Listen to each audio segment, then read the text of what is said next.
අරු නියෝජ්‍ය කතානායකතුමනි අපි මහා මාර්ගවල සිදුවෙන රියානතුරු අපිට ඇහැට දකින්න අපිට සංවේදී හැමදේම ඩේටා එනවා. හැබැයි අපි කවුරුත් අවධානය යොමු නොකරන පැත්තක් තියෙනවා. දුම්රිය ගැටීම නිසා කොච්චර ප්‍රමාණයක් අනතුරු වලට ලක් වෙනවද කියන එක.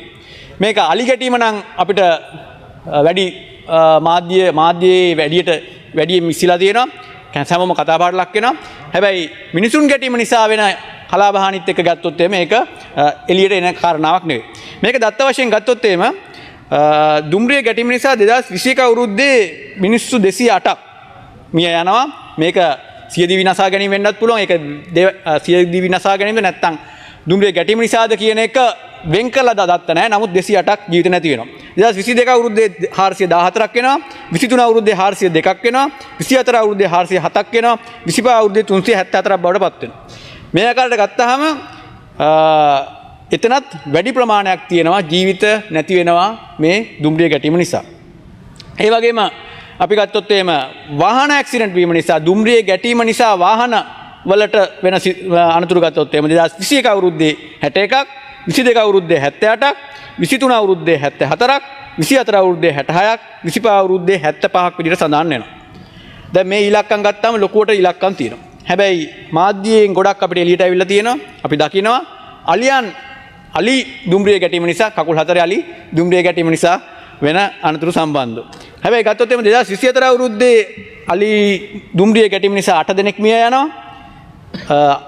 ඉන්ජරිස් වෙනවා තුවාල ලබනවා 10 දෙනෙක් එකතුව 18ක් විදිහට සඳහන් වෙනවා. 2025 අවුරුද්දේ 14 දෙනෙක් මිය යනවා 8 දෙනෙක් තුවාල ලබනවා.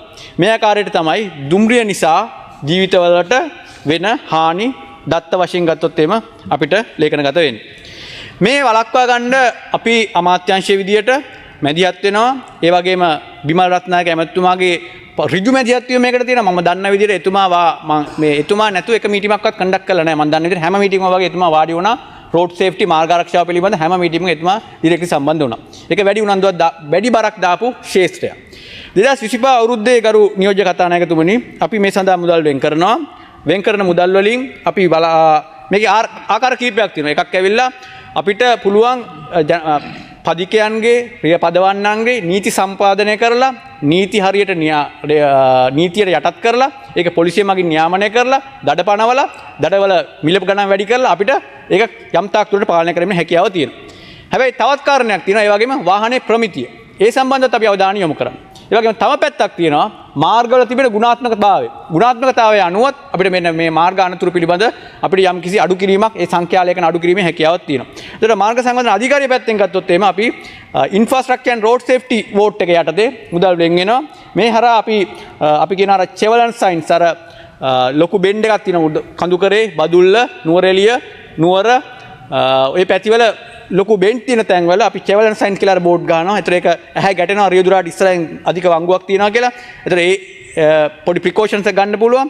ඒ වගේම WBM ක්‍රැෂ් බැරියර්ස් ඒ කියන්නේ අර ඒ වංගු වල තියෙන වාහනේ ගිහලා හැප්පුණොත් එimhe පෙරලා යන්නේ නැති වෙන්න පොඩි බැරියර් එකක්. ඊළඟට සයිඩ් ඔබ්ස්ටැකල් බෝඩ්ස් ඒ කියන්නේ අර දෙපැත්තේ තියෙන මේ ඔබ්ස්ටැකල් එකක් තියෙනවා කියන සංඥාපුවරු. ඒ වගේම පෙඩෙස්ට්‍රියන් ෆෙන්සිං ඊළඟට ෆ්ලෙක්සිබල් ගයිඩ් පෝස්ට්ස් ඒ වගේ ආකාරයේ ප්‍රදේශ කීපයක විශේෂම අවධානය යොමු කරලා තියෙනවා. පැල්මඩුල්ල ඇඹිලිපිටිය බදුල්ල හම්බන්තොට නුවර නාලන්දාව නුවරඑළිය අවිස්සාවේල්ල ගම්පා වගේ ප්‍රදේශවල මේවා අපි සවි කරා 2025 අවුරුද්දේ මේ වෙනුවෙන් වෙන් කළ වියදම් වෙච්ච මුදල තමයි රුපියල් මිලියන 140.084ක් ප්‍රමාණයක් අපි වියදම් කරලා මේ 2025 අවුරුද්දේ මාර්ග පද්ධතිය අඩුපාඩු නිසා වෙන ක්‍රියානතුරු අවම කිරීම සඳහා අපි මුදල් වෙන් කරලා ඒ වැඩ කටයුතු කරගෙන ගිහලා තියෙනවා. ඒ වගේම 2026 අවුරුද්දෙත් අපි මුදල් වෙන් කරනවා ගරු නියෝජ්‍ය කතානායකතුමනි. මේ සඳහාත් අපි පැති කීපයකින් මුදල් වෙන් කරනවා. අපි safety improvement in high pedestrian areas ඒක ඇවිල්ලා පාසල් අවට වගේ ප්‍රදේශවල දරුවන් ගැවසෙන ප්‍රදේශවල school safety zones, hospital zones, townships and industrial zones වල අපි ස්ථාන 15ක අවශ්‍ය දේවල් අවශ්‍ය ඉම්ප්‍රූව්මන්ට් කිරීම සඳහා අපි මුදල් වෙන් කරනවා රුපියල් මිලියන 362 මුදලක්. ඒ වගේම සේෆ්ටි ඉම්ප්‍රූව්මන්ට් හැසඩස් ලොකේෂන් ඒ කියන්නේ විසිබිලිටි ඉම්ප්‍රූව් කරන්න. ඒ වගේම රෝඩ් සයිඩ් හැසඩ් වළක්වා ගැනීම සඳහා අපි යොදා ගන්න පෙඩෙස්ට්‍රියන් ෆෙන්සිං ස්ථාන 11ක. ඒ වගේම WBeam crash barriers ස්ථාන 19ක. චෙවලන් සයින්ස් ස්ථාන 16ක. ඊළඟ පෙඩෙස්ට්‍රියන් ස්ටෑන්ඩිං ඒරියාස් ඉම්ප්‍රූව් කරන්න. මේ ආකාරයෙන් අපි මුදල් වෙන් කරනවා රුපියල් මිලියන 149.839. ඒ වගේම 2026 අවුරුද්දේ ඒ වගේම supply and installation of safety apparatus, flexible bollards, advanced warning blinkers, flexible guide poles, pedestrian illuminations. මේ ආකාරයෙන් අපි flexible boards ඒ වගේ ඉලක්කම් වශයෙන් තියෙන විශාල විස්තරයක් මේ සඳහා අපි වෙන් කරන මුදල් රුපියල් මිලියන 87.740ක්. ඒක සම්පූර්ණ මුදල වශයෙන් අපි වෙන් කරන 2026 අවුරුද්දේ මාර්ග ආරක්ෂාව වෙනුවෙන් මාර්ග සංවර්ධනය කිරීම සඳහා රුපියල් මිලියන 750ක මුදලක් වෙන් කරනවා. ඒ සියලු දත්ත මේකතන තියෙනවා. අපි ඒක දිනවක් වවුණු අරගෙන ටයිම් ප්ලෑන් එකක් අනුව ප්‍රසම්පාදන කටයුතු ඉවර කරලා සවිකරණ දේ දින දක්වා අපි සඳහන් කරනවා. ඒ වගේම 2026 අවුරුද්දේ අපි අවධානය යොමු වෙනවා අපේ ට්‍රැෆික් ලයිට් සිස්ටම් අලුතින් ඉන්ස්ටෝල් කරන්න සහ තියෙන ඒවා ඉම්ප්‍රූව් කරන්න. මේ ස්ථාන 14ක් හඳුනාගෙන තියෙන උදාහරණයක් විදිහට ගත්තොත් මේ installation of TLS system again traffic light system at Angoda junction on B430 road and B231 and Sri Sumanamawatha intersection ඔන්න ඔය වගේ ආකාරයට තමයි දෙන්නේ. ස්ථාන 14ක රුපියල් මිලියන 540ක් වෙන් කරනවා මේ සඳහා අපි traffic light system එක අලුතෙන් ඉදිකරන්න තිබෙන සමහර ස්ථාන ඉම්ප්‍රූව්මන්ට් කරන්න දියුණු කරන්න. මේ ආකාරයෙන් අපි හිතනවා නීති පනවන ගමන් අනපනත් තරා නීති පනවලා යම්කිසි ආකාරයකට රියදුරා නීතිගරුක තත්ත්වයට විනයගරුක පත්වයට පත් කරන ගමන් අපි අනිත් පැත්තෙන් එය වළක්වා ගැනීම සඳහා මාර්ගය පැත්තෙන් දියුණු කළ හැකි සෑම දෙයක් කිරීම අපි අවධානය යොමු කරලා තියෙනවා. ඒ වගේම ගරු නියෝජ්‍ය කතානායකතුමනි සඳහන් කිරීමට අවශ්‍යයි පහුගිය කාලේ පුරාවට අපි කතා බහට ලක් වුණා 2025 අවුරුද්ද අවසానයි මේ 2026 අවුරුද්ද. ඒ අවුරුද්දේදී අපි අපේ අයවැය ලේඛනය අපිට ඉදිරිපත් කිරීම හරහා අපි ප්‍රාග්ධන වියදම් කෙසේද වියදම් කරේ කියන එක කතා බහට ලක් වුණා. විපක්ෂයෙන් ලොකු චෝදනාවක් ආවා. මේ ප්‍රාග්ධන වියදම් වෙන් කරාට ඒවා බිම වියදම් උන්නේ නැහැ කියන චෝදනාව ආවා. ඒක ඉලක්කම් වශයෙන් කිව්වොත් එමු දැන් අවුරුද්ද අවසාන නිසා අපිට ඒක පැහැදිලිව කියන්න පුළුවන්. අයවැය කතාව යනකොට කතාව ඉලක්කම් එළියට ආවේ සැප්තැම්බර් මාසේ. ඒවා සම්පූර්ණ වැරදි විකෘති ලේඛන. ඒ නිසා මම ඒ සම්බන්ධව පොඩි අවධානයක් යොමු කරන්න. අපි ගත්තොත් එහෙම 2025 අවුරුද්දේ ප්‍රාග්ධන වියදම් වෙන් වෙච්ච ඒ වගේ ට්‍රාන්ස්පෝර්ට් ඩිවිෂන් එක සඳහා වෙන් වෙච්ච මුදලින් 60.59ක් අපි ප්‍රාග්ධන වියදම් කරලා තිනවා. මේක ඇවිල්ලා ඉන්දියන් ක්‍රෙඩිට් ලයින් එකේ ගාන අයින් කරලා පස්සේ මොකද ඒක අපිට කන්ට්‍රෝල් කර හැකි දෙයක් නෙවෙයි. ඒ වගේම නැෂනල් ට්‍රාන්ස්පෝර්ට් කමිෂන් එක ගත්තොත් එimhe 89.47ක් අපි මුදල් percentage එකක් වියදම් කරලා තිනවා. ෆයිනෑන්ෂියල් ප්‍රෝග්‍රස් එක අරගෙන තිනවා අපි.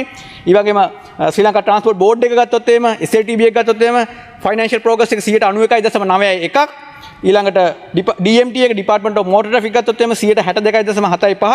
ඊට පස්සේ දුම්රිය දෙපාර්තමේන්තුව ඒකෙත් අපි අයින් කරොත් එහෙම ඉන්දියන් ක්‍රෙඩිට් ලයින් එකේ තියෙන ගාන මොකද ඒක අපිට කන්ට්‍රෝල් කර හැකි දෙයක් නෙවෙයි 79.32ක් විදියට අපි සඳහන් වෙනවා. ඒ කියන්නේ සංඛ්‍යා ලේඛන ගත්තොත් එහෙම ෆයිනෑන්ෂියල් ප්‍රෝග්‍රස් එක භෞතික මූල්‍යම ප්‍රගතිය භෞතික ප්‍රගතිය වගේම අපි ඇචීව් කරලා තියෙනවා. ඒ වගේම කරු නියෝජ්‍ය කතානායකතුමනි සඳහන් කළ යුතු විශේෂ දෙයක් තියෙනවා. මාර්ග සංවර්ධන අධිකාරී RDA එක හයිවේ සෙක්ටර් එක ගත්තොත් එහෙම අපි 93ක ෆයිනෑන්ෂියල් ප්‍රෝග්‍රස් එකක් මූල්‍ය ප්‍රගතියක් අත් කරගෙන තියෙනවා. මේක ඇවිල්ලා මේ ඉලක්කම මුළු මාර්ග සංවර්ධන ඉතිහාසයේම වැඩිම ප්‍රාග්ධන වියදම් භාවිතා කරපු අවුරුද්ද 93ක්. Honorable Prasanna Gunasena, you have 2 more minutes. Thank you. ඒක ගත්තොත් එහෙම අපි වෙන් කරපු මුදල තමයි 2025 අවුරුද්දේ මිලියන 374ක් බිලියන 1.9ක් බිලියන 374.509ක් අපි ප්‍රාග්ධන වියදම් කරලා තියෙනවා බිලියන 347.713ක්. මේක ඇවිල්ලා 93ක්. නැවත වරක් කියනවා ඉතිහාසයේ මාර්ග සංවර්ධන අධිකාරිය ප්‍රාග්ධන වියදම් නිසියාකාරයෙන් පාවිච්චි කරපු වැඩිම වසර.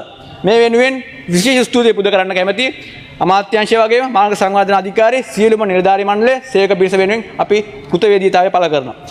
මේක ගත්තොත් එimhe ඇත්තටම අපි විශේෂත්වයක් කියන්නේ අපි අයවැය ලේඛන ඉදිරිපත් කරන්නේ මාර්තු මාසේ මාර්තු 31 වගේ තමයි ඉවර වෙන්නේ. අවුරුද්ද එනවා, ඡන්දය එනවා. ඒතර අපිට වැඩ කරන්න තිබේ මාස 6ක් 7ක්. අන්තිම මාසේ යනවා දෙසැම්බර් මාසේ දිත්වා නිසා. හැබැයි මාස 6කින් 7කින් තමයි අපි මේ ප්‍රගතිය ඇත් කරගන්නේ. ඒ නිසා හොඳට අර පොත්වල ලියන පොත්වල ලියලා තියාගන්න 2026 අවුරුද්දේ මීට වඩා achievement එකට අපිට යන්න පුළුවන්. ඒ වගේම කරු නියෝජ්‍ය කතානායකතුමනි මේ අපදා තත්ත්වයෙන් පස්සේ අපි කෙසේද මේ රට යථා තත්ත්වයට පත් කිරීම සඳහා කැප වුණේ කියන එකත් යම්කිසි සඳහනක් මම සඳහන් කරන්න ඉතිරි විනාඩිය තුල අපි ශ්‍රී ලංකා දුම්රිය දෙපාර්තමේන්තුව පැත්තෙන් ගත්තොත් එහෙම අපි සෑහෙන උත්සාහයක් දැරුවා දාලා ඉවරලා කොළඹ රඹුක්කන දුම්රිය මාර්ගයේ 2025 12 10 වෙනිදා වෙනකොට අපි සර්විස් එක පටන් ගත්තා. ඒ වගේම නාවලපිටිය හැටන් මාර්ගයේ මේ ජනවාරි මාසේ 6 වෙනිදා පටන් ගත්තා විශේෂයෙන්ම මොකද හේතුව පාසල් ළමුන් සඳහා ඒ නාවලපිටිය ප්‍රදේශයේ ඉන්න ළමයින්ට පාසල් යාමට වෙන මාර්ගයක් නැහැ. බස් රථ ධාවනය වෙන්නේ නැහැ. එතන පාරවල් නැහැ. ඒතර යන්න තියෙන එකම මාර්ගය දුම්රිය නිසා අපි දුම්රිය පටන් ගත්තා 6 වෙනිදා. ඊළඟට අඹේ වෙනිදා බදුල්ල දක්වා දෙසැම්බර් මාසේ 25 වෙනිදා පටන් ගත්තා. ඊළඟට නොදන් ලයින් එක උතුරු මාර්ගය ගත්තොත් එimhe පොල්ගහලේ ඉඳලා මහව දක්වා 2025 12 10 අපි සර්විස් එක යථා තත්ත්වයට පත් කරා. මහව ඉඳලා කංකසන්තුරේ දක්වා 12:25 අපි පටන් ගත්තා. බැටිකලෝ ලයින් එක ගත්තොත් එimhe මහව ඉඳලා බැටිකලෝ දක්වා 2025 12:25 පටන් ගත්තා. ට්‍රින්කෝ ලයින් එක ගත්තොත් එimhe ගල්ලෝ ඉඳලා ට්‍රින්කෝ දක්වා අපි 25 12 20 වෙනිදා පටන් ගත්තා. පුත්තලම් ලයින් එක ගත්තොත් එimhe 25 12 14 වෙනිදා පටන් ගත්තා. රාගම ඉඳලා නාත්තන්ඩිය දක්වා නාත්තන්ඩිය ඉඳලා චිලව් දක්වා අපි පටන් ගත්තා ජනවාරි 1 වෙනිදා. ඒ වගේ මන්නාරම ලයින් එක ගත්තොත් එimhe මැදවච්චි ඉඳලා තලේ මන්නාරම දක්වා වැඩ පටන් අරගෙන තියෙනවා. අපිට ඉක්මනින් ඉවර කරන්න පුළුවන් කියලා විශ්වාසය තියෙනවා. ඒ වගේම දුම්රිය කිරේරලා තිබ්බා මාතලේ අපි తాවකාලිකව දුම්රිය මාර්ගය ප්‍රතිසංස්කරණය කළ වත් එකම ලයින් එකෙන් අපි මේ දුම්රිය එළියට අරන් තිනවා. දැන් Honorable Dr. Gunasena, your time is up. ඒ සඳහා අපි අවධානය යොමු කරනවා. ඒ වගේම මාර්ග සංවර්ධන අධිකාරිය පැත්තෙන් අපි විශේෂ මෙහෙයක් කරලා තියෙනවා. මේ ගන්න ඕනේ ගරු නියෝජ්‍ය කතානායකතුමනි මම අවසන් කරන්නම්. අපි ආපදා කළමනාකරණ තත්ත්වයේ යටතේදී අපිට පැවරුණා වගකීමක්. අපිට අමාත්‍යාංශ විදියටත් අපේ දේශපාලන ව්‍යාපාරයේ විදියටත් අපිට වගකීමක් පැවරුණා. ඒ වගකීම තමයි අපි ඉෂ්ට කරේ. පෞද්ගලිකව ගත්තොත් එහෙම සතියක් යනකම් මම ගියේ නැහැ මගේ ආසනේට. මටත් තිබ්බා. ඒගොල්ලෝ මේ කිව්වේ මේ මාධ්‍ය දෙකක් තියෙනවා. ඕන මාධ්‍ය දෙකට කැප්චර් කරගන්න පුළුවන්. ඒගොල්ලෝ මොනවා කරන්න තියෙන්න පුළුවන්. සති දෙකක් යනකම් නියෝජ්‍ය ඇමතුමා තමන්ගේ ආසනේට ගියේ නැහැ. ඔන්න ගහ ගන්න පුළුවන් මාධ්‍ය.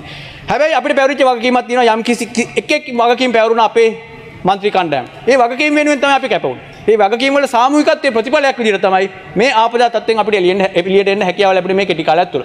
ඒ නිසා ගරු නියෝජ්‍ය කතානායකතුමනි අපි දැඩි විශ්වාසයක් තියෙනවා 2026 අවුරුද්දේ මේ අවුරුද්දේත් ඉදිරි වර්ෂ කිහිපය තුලත් අපේ සාමූහික එකමුතුවෙන් අපේ සාමූහික වගකීමෙන් අපේ මේ වෙන් වෙන මුදල් ඒ වගේම ආපදා තත්ත්ව නිසා හානි වෙච්ච මාර්ග පද්ධති සියලු දේවල් අපිට යථා තත්ත්වයට ඉක්මනට හැකියාව ලැබේ කියන විශ්වාසය අපිට තුළ තියෙනවා. බොහොම ස්තුතියි කාලය දුන්නාට.